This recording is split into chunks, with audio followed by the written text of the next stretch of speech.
एक बार कहीं जा रहे थे, बाहर जा रहे थे और सारे परिजन माला ले लेके खड़े थे। उसी डब्बे में एक कोई और सज्जन बैठे थे, एक महिला बैठी थी, पुरुष बैठे ही रहते हैं।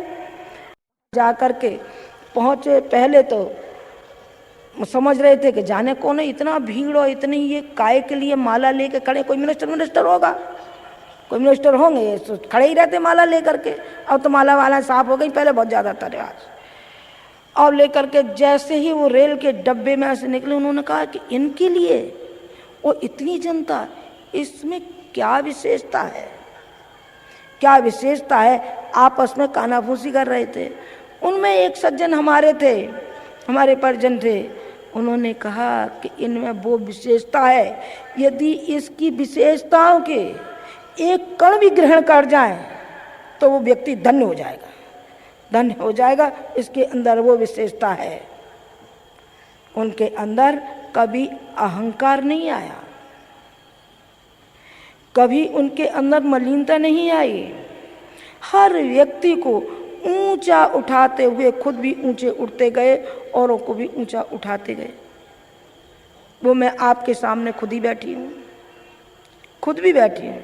एक साधारण जिस तरीके से महिलाएं होती हैं, मैं भी ऐसी थी, कोई बन के नहीं आई मैं। लेकिन और न मेरे साथ में कभी व्यवहार कटुता का किया उन्होंने। मैं समझती हूँ अन्य जो हमारे परिवारी जन हैं, जो हमारे निकट हैं, उनको कभी डांट भी दिया होगा, लेकिन मुझसे कोई भी अवसर नहीं आया, कभी भी नहीं आया।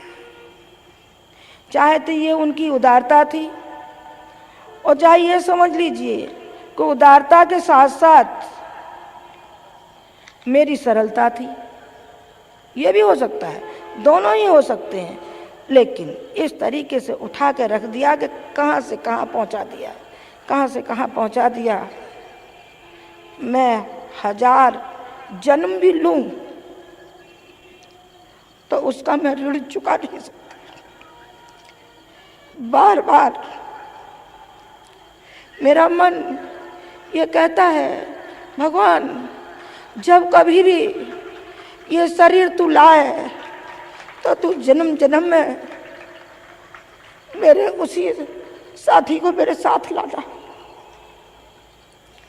मैंने शरीर को नहीं, मैंने आत्मा को वरण किया है, और हर जन्म में मैं प्रतीक्षा करूंगी, चाहे आप रूढ़वादी ही मुझे क्यों न समझे, लेकिन पार्वती की तरीके से मैं हर जन्म में मैं आकांक्षा करूंगी कि मेरा भगवान शरीर सहित और साथ होगा, और नहीं होगा तो मैं उसके काम करने के लिए बार बार आती रहूंगी। ये मेरा भी दृढ़ संकल्प है, उसी का काम करने के लिए आऊंगी। क्योंकि उसका जो लगाया हुआ ये पौधा है, ये पौधा बड़े श्रम से बनाया गया है, बड़ी इसके अंदर उनका श्रम, उनकी तपश्चर्या, उनकी साधना, आराधना इसमें लगी हुई है। मैं अपने पौधे को ऐसे नष्ट नहीं होने दूंगी, सूखने नहीं दूंगी, चाहे और ही ज़्यादा बुढ़ापा क्यों ना आ जाए, मैं उसको बुढ़ापे को तो स्वीकार करूंगी, लेकर अंतर आत्मा की जो जीवट है उसको बूढ़ी नहीं होने दूंगी, मैं बिल्कुल नहीं होने दूंगी। मेरा सच्चा समर्पण है, सच्चा समर्पण है तो जी जान से वो कोशिश करूंगी। जैसा कि बच्चियों ने अभी वो गीत गाया था कि शपथ हम आपकी लेते हैं, आपके पद चिन्हों पर चलते रहेंगे। पद चिन्हों पर चलना ये साहसी का कार्य है, बुज़दिलों का नहीं है, गीदड़ों का नहीं है, ये साहसियों का है। अध्यात्म साहसियों का होता है, और अध्यात्म जिसके साथ होता है उसके साथ भगवान होता है, और जिसके साथ भगवान होता है वो जो भी कदम उठाएगा सब उठते हुए एक से एक ऐसे परिवर्तन होते हुए चले जाएंगे कि आनंद आ जाएगा देखने वालों को। स्वतंत्रता आंदोलन में प्रवेश किया, केशकर जी थे, जगन प्रसाद रावत उम्र में बड़े थे, अभी उनका 1 सप्ताह पहले स्वर्गवास हुआ है। बड़े आत्मीय जन थे वो, बहुत ही उनका स्नेह भाव रहा। तो केसकर जी ने कहा कि रावत जी, कौन ऐसा मिल सकता है, कोई वॉलंटियर ऐसा मिल सकता है क्या, तो जो इस संगठन के लिए अपनी जी जान लड़ा सके। उन्होंने कहा बिल्कुल एक वॉलंटियर हम आपको देते हैं। उन्होंने इशारा किया, उन्होंने कहा कि ये हैं। उन्होंने कहा ये जिसके अंदर 1.5 हड्डी है, जो केवल हड्डी का ढांचा है, ये। उन्होंने कहा साहब इसके अंदर पक्का ब्राह्मणत्व है, ये पक्का ब्राह्मण है, पक्का खरा ब्राह्मण है ये। जाति पर नहीं, मैं कल भी आपसे निवेदन कर चुकी थी, जहां कहीं मैं ब्राह्मण कहूं तो आप ये न समझिए कि ब्राह्मण किसी जाति के लिए ये कह रही हैं। यूँ तो ब्राह्मण कुल में जन्म लिया, स्नाट ब्राह्मण हैं हम, तो उसमें उन्होंने जन्म लिया, पर नहीं जाति से उन्होंने कभी नहीं अपने को माना। उन्होंने गुण कर्म के उससे ब्राह्मणत्व की स्थापना अपने अंदर की और दूसरों को ब्राह्मणत्व की ओर लेते चले गए। तो उन्होंने कहा कि संगठन के लिए कौन करेगा। उन्होंने कहा ये करेंगे। उन्होंने कहा कि क्या कर सकते हो। उन्होंने कहा जो आप बताएं सो कर सकते हैं, कि इनके लिए भोजन की व्यवस्था आपको करनी है। कहा बिल्कुल करनी है साहब, बिल्कुल करेंगे। और घर घर जाते थे, एक मुट्ठी अनाज, एक मुट्ठी अनाज, एक मुट्ठी अनाज मांगते हुए चले जाते थे, और उससे उस संगठन की उदर पूर्ति होती थी। और जो भी केसकर जी लाते थे सब उनकी झोली में पड़ता था। उन्होंने कहा मत्त जी नाम पड़ा था, पीछे पड़ा था उनका मत्त जी नाम। तो उन्होंने कहा मत्त जी कहीं ऐसा तो नहीं, जबान के हल्के तो नहीं हो। उन्होंने कहा नहीं, मैं जो वचन देता हूँ मैं उसका पूर्णतः ऐसे पालन करता हूँ कि चाहे जो भी मुझे जान की बाजी लगानी पड़े तो वो लगा दूंगा, उसके पीछे नहीं हटूंगा मैं। जी आप विश्वास रखें।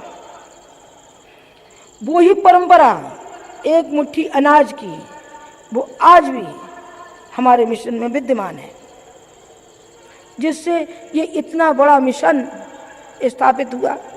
हमारे साथ कोई करोड़पति है नहीं बेटा, कोई करोड़पति नहीं है, साधारण बेचारे गरीब ये बैठे हैं। लेकिन हम उन करोड़पति अरबपति के ऊपर न्यौछावर करके डाल देंगे। क्यों?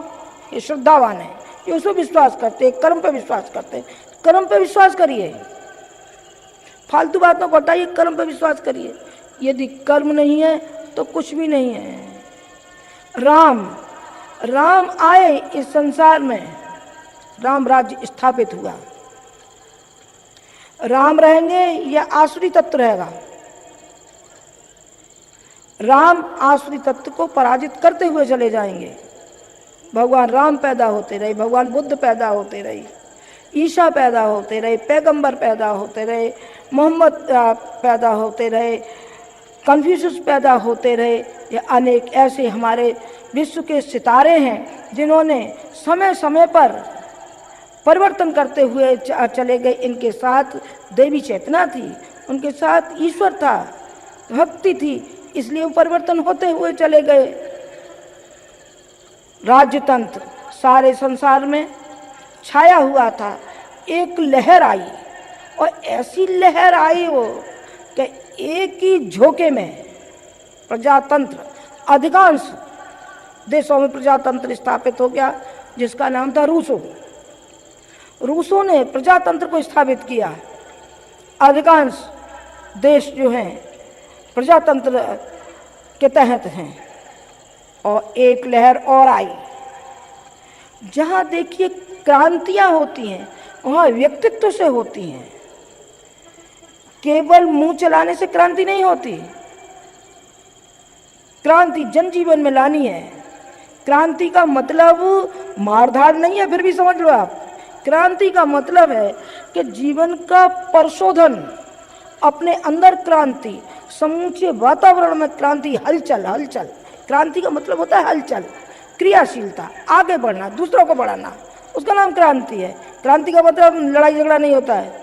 क्रांति ऐसी हुई होती तो गांधी जी ने मारधाड़ नहीं की होती, नहीं, उन्होंने कहा कभी इसके लिए किसी को प्रोत्साहन नहीं दिया। क्रांति मचा दी है। कौन मचाता है क्रांति, कौन पैदा करता है आंदोलन, किनके सफल होते हैं? जिसके साथ ईश्वरीय प्रेरणा है, जिसके साथ दैवी शक्ति है, जिस पे वो विश्वास करता है, उसके आंदोलन सफल होते हैं। हमारा आंदोलन आखिर सफल क्यों है? इसलिए सफल है कि उनके साथ एक दिव्य शक्ति काम करी है और वो शक्ति से आप जुड़े हुए हैं।